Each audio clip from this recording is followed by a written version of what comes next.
on the Prairie, if you watched it like I did. I watched it for years, and then my children watched it after me.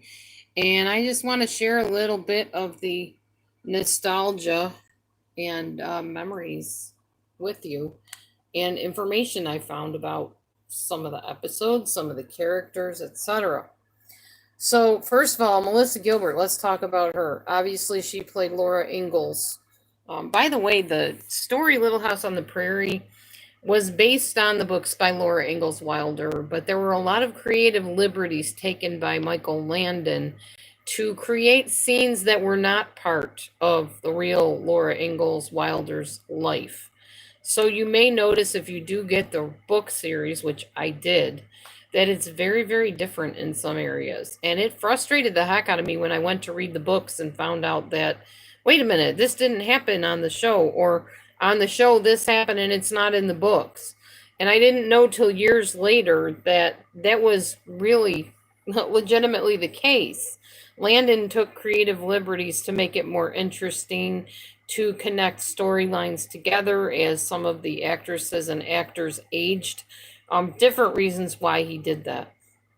All right, so Laura Ingalls, Melissa Gilbert, who played Laura Ingalls, actually kind of saw Pa, as she called him, Michael Landon, as an actual father in real life. Her father died when she was very, very young, and Landon kind of took her under his wing as his daughter, in a sense. Michael Landon was an excellent father. He had a lot of drug issues and things like that in his past, but it was said that he was always an excellent father, no matter what kind of issues he had with divorce and remarriage and drugs and, yeah, everything. Now, unfortunately, Michael Landon, one of his situations with a woman was that he left his current wife at the time, I don't remember what number wife it was, for the makeup artist that was working on the Little House on the Prairie set. And this made Melissa Gilbert very angry, and she was estranged from him for quite a while. Eventually, forgiving him and being okay, he got married and to this makeup artist, and eventually she got over it, and they reconciled and worked things out. Now let's talk about Laura and Almanzo. Those of you that watched the series know that Laura fell in love with this guy who she called Manly, and that was Dean Butler, played Almanzo. Now, Laura was only 15 years old. Melissa Gilbert was 15 years old, and Dean Butler was 23 years old when they actually started working together. So those kisses that you saw were rather uncomfortable for her. She even said that Dean Butler's stubble freaked her out. Now, I can't stand an unshaven guy. I know they talk about the, 10 o'clock shadow or whatever that guys have. I never liked that. I don't like looking at a guy who is either not fully growing in his beard and mustache, or who has just that, little stubble area. I don't like that. And Matthew knows that if he kisses me, he's going to get a, ugh, go shave, attitude. Either be clean shaven, shave it all off, or leave the beard and the mustache to grow, but none of this in between stuff. Now, granted, there's an in between time while you're growing the mustache and beard. I'm okay with that as long as I know the ultimate outcome is going to be full hair there. But don't be like rubbing up against me with that stubble and taking pictures of yourself like that. No, I don't find these movie and TV actors that have that 5 o'clock shadow or whatever it's called to be attractive. I think it's gross. I think it makes them look dirty. I'm probably very much alone in that sentiment. I think women think guys are like so attractive looking like that. Not me. I don't like it. All right. It was very, very hot, like in the 90s and hundreds in California, where this set was filmed for Little House on the Prairie. So you can imagine wearing those pinafore hats pinafore dresses and those bonnets that they wore. Very, very hot and muggy and uncomfortable. And they were not happy campers a lot of times because of that. Now, a lot of people think Nellie, Ellison Arngrim, was the one that played Nellie Olson. that she was the mean one. And actually, it has been said that Melissa Sue Anderson, who played Mary, the one that went blind on the show eventually, she was the mean one in all actuality, in reality.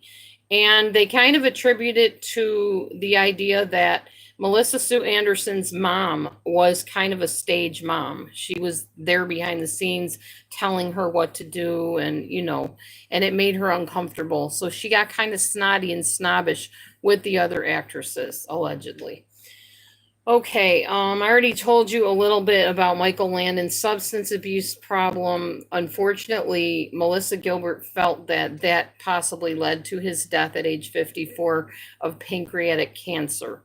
There is another thing I'll tell you a little bit later in what I'm talking about that could have also led to his death from pancreatic cancer. Laura Ingalls Wilder, Melissa Gilbert, aka, went through puberty very early, as compared to the character they were portraying. So she had to bind her chest to fit in those dresses and to look like a younger version of herself. I did not know that till today when I read it. Let's see. Hang on a second. Wow. They only won about 4 Emmy Awards from 16 nominations. They weren't as popular as like the Waltons series. They just did not trip anybody's trigger to nominate them or to vote them in for any major awards. Interesting. This is one I had a question about. I'm going to show you a picture here. So you remember Nellie Olson, Allison Arngrim, there she is. She at one point was faking an illness so she'd get lots of attention, and she was pushed by Melissa Gilbert, Laura Ingalls, down a hill in her wheelchair into the water. Now, the interesting thing about this is when she's screaming going down the hill, those are real screams, because at the last minute, I guess the ropes that were holding her broke and the wheelchair went flying into the water, indeed, in real life. So when she was screaming, she was really flying down that hill and really fell into the water. Go figure. All right. You guys remember Willie Olson, Nelsie's brother. That is actually Melissa Gilbert's brother in real life. So Laura Ingalls, her real brother in real life was Willie Olson, which I also did not know until like quite a while ago. I didn't know when I was watching the series, of course. That's the family right there. This guy played Adam, Mary's husband, who was also blind in the series, not in real life.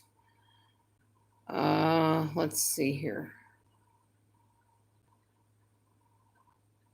Oh, Laura Ingalls was chosen by Michael Landon. Well, not Laura Ingalls, I'm sorry. Melissa Gilbert was chosen by Michael Landon to be his daughter role, in the series. He never had anybody else in mind for the role. They just clicked that well when they first met. He just knew she was the one. So that's kind of interesting, huh? Michael Landon wanted to look as tall as he possibly could and manly, so he would wear 4-inch heel type things in his boots to make him look bigger. And he often would take his shirt off to look more masculine as well. He prided himself on his masculine physique. When he dyed his hair one time, it turned his hair a very odd colored purple because of the sun in the Simri Valley, California. So purple curly hair, can you imagine? Eventually he got it sorted out and got his normal hair color back for the show. Nellie Olson, Allison Arngrim, her hair originally, when she first started the show, was her actual hair. But as time went on, they began to use a blonde wig, which was held in by a very painful hair comb and a bunch of hairpins that made her scalp often bleed. In the beginning of the series, Little House on the Prairie, it says Lindsay Sidney Greenbush was Carrie. She was one of the littler sisters. And actually, Lindsay and Sydney were not just one person. It wasn't Lindsay Sydney. It was Lindsay and Sydney. I'm not sure which one is which, but they were two very separate little girls. Okay.